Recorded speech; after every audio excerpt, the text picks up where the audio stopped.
نحمده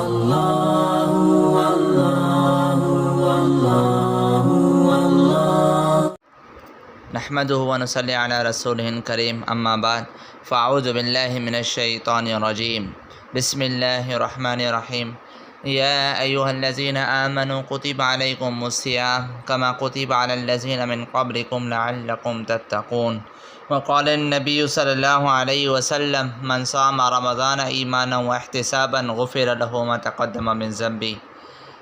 اللہ تبارک و تعالی نے قرآن کریم کے اندر جو میں نے آپ کے سامنے پڑھی اس آیت مبارکہ کے اندر روزوں کو فرض قرار دیا ہے۔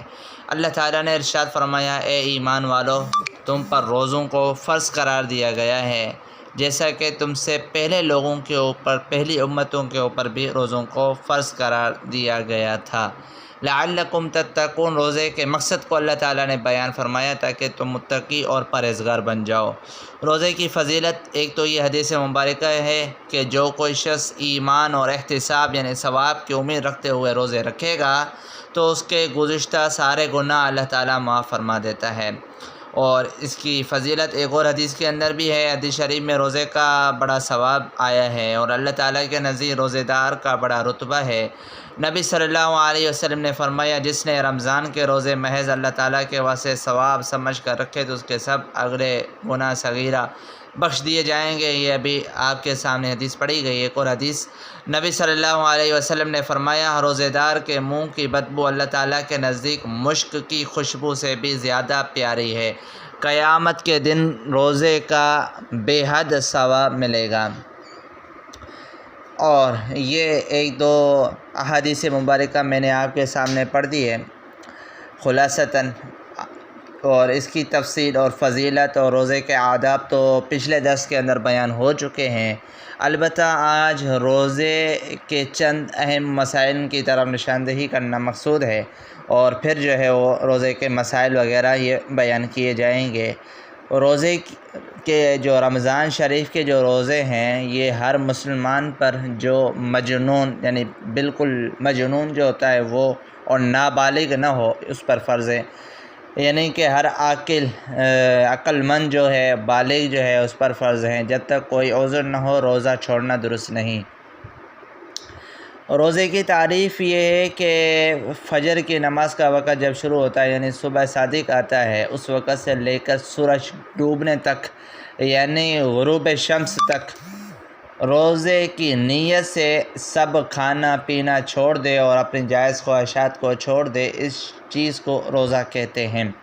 روزے کی نیت زبان سے نیت کرنا اور کچھ کہنا جو ہے وہ ضروری نہیں ہے، بلکہ جب دل میں یہ دھیان ہے کہ آج میرا روزہ ہے اور دن بھر نہ کچھ کھایا نہ پیا وغیرہ تو اس کا روزہ ہو گیا، ٹھیک ہے۔ اور اگر کوئی زبان سے بھی کہہ دے تو بھی کوئی حرج نہیں، کہہ سکتے ہیں۔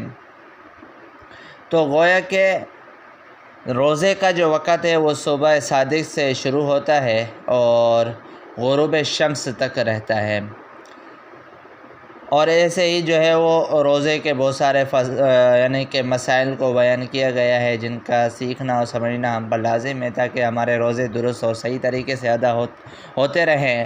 روزے کا ایک اور مسئلہ سحری کا مسئلہ کہ سحری کھانا جو ہے وہ سنت ہے، اس سنت کو چھوڑنا نہیں چاہیے۔ بہت سارے لوگ اس جو ہے وہ سنت کو ترک کر دیتے ہیں، چھوڑ دیتے ہیں، یہ اچھی بات نہیں ہے۔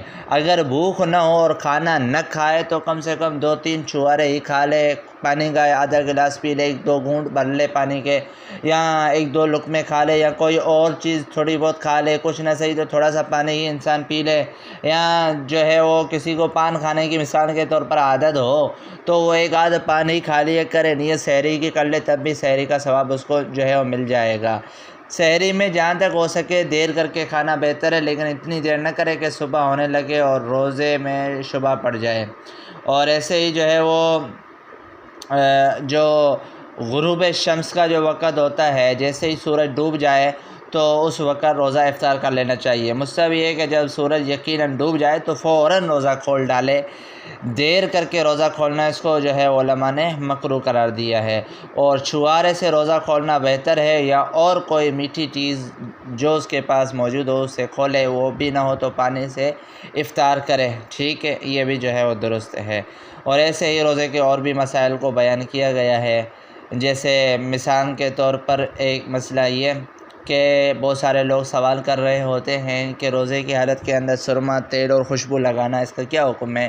تو اس کا حکم یہ ہے کہ دن کو سرما لگانا، یعنی روزے کی حالت کے اندر سرما لگانا، تیل لگانا، خوشبو سونگھنا درست ہے۔ اس سے روزے میں کچھ نقصان نہیں آتا، چاہے جس وقت ہو، بلکہ اگر سرما لگانے کے بعد تھوک میں یا کسی اور چیز کے اندر سرمے کا رنگ دکھائی دے تو بھی روزہ نہیں گیا، نہ مکروہ، روزہ اپنی حالت پر جو ہے وہ برقرار رہے گا۔ اور ایسے ہی جو ہے وہ تھوک وغیرہ نگلنے کا جو حکم ہے وہ مسئلہ بھی آپ کے سامنے واضح کر دیتے ہیں۔ تھوک نگلنے سے روزہ نہیں جاتا، چاہے جتنا بھی ہو۔ اور جو ہے وہ روزے میں الٹی ہو جائے، کے کرنے کا کیا حکم ہے؟ تو اس کا مسئلہ یہ، آپ خود بخود کے ہو گئی تو روزہ نہیں گیا، چاہے تھوڑی سی کے ہوئی ہو یا زیادہ۔ البتہ اگر اپنے اختیار سے کے کی، جان بوجھ کر کی اور انگلیاں منہ میں ڈال کر کی اور منہ بھر کر کے ہوئی تو روزہ جاتا رہا، اور اگر اس سے تھوڑی ہوئی تو خود کرنے سے بھی روزہ نہیں گیا۔ تھوڑی سی کے آئی پھر آپ حلق میں واپس لوٹ گئی تب بھی روزہ نہیں ٹوٹا۔ البتہ اگر قصداً یعنی جان بوجھ کر لوٹا لیتا ہے، باہر نکلی ہوئی چیز کو اندر لے لیتا ہے تو روزہ اس کا ٹوٹ جاتا ہے۔ اور چند اور مسائل کے سرما وغیرہ لگانا ایسے تو روزہ فاسد نہیں ہوتا، خراب نہیں ہوتا۔ اور وہ چیز جو روزے کے اندر مکروہ ہے اس کا بیان، جیسے ایک مسئلہ ہے کہ اگر زبان سے کوئی چیز چکھ کر تھوک دی تو روزہ تو نہیں گیا، لیکن بے ضرورت ایسا کرنا جو ہے وہ مکروہ ہے۔ اور ایسے ہی وہ مسئلہ کہ اپنے منہ سے چبا کر چھوٹے بچے کو کوئی چیز کھلانا، اس کو مکروہ قرار دیا گیا ہے۔ البتہ اگر اس کی ضرورت پڑے اور مجبوری واللہ ناچاری ہو جائے تو پھر مکروہ نہیں۔